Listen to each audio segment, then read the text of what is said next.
Take the time to explore. It's natural and it's normal to be in the experience of your sexuality. And it makes it juicy. It's a story to tell at the very least.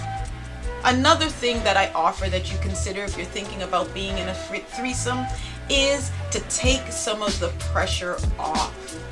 Recognize that you have choice and really spend some time to cherish each partner that you are being involved with. Take time to be attentive to the needs of the persons that you're with. Keep talking, keep communicating. Ask what feels good for your partner, the new person you're bringing in, and for your old partner. And make sure you're paying attention to them, because sometimes it's easy to get caught up in what's fresh and what's new, right? Make sure everybody feels cherished, everybody feels included in that experience. And that will make it all the more easier and better for it to be when you guys are in the experience of it.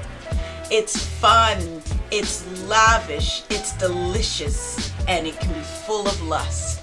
That's what you want to keep focusing on. And finally, after you've had the fun and the experience, take a moment to check in.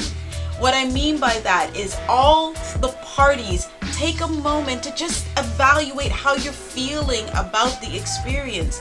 Did it work for you? Were there some things that didn't work for you? Is there any way that you could make it better for yourself and your partner and that third person that was so graciously giving of their time and their bodies and that space?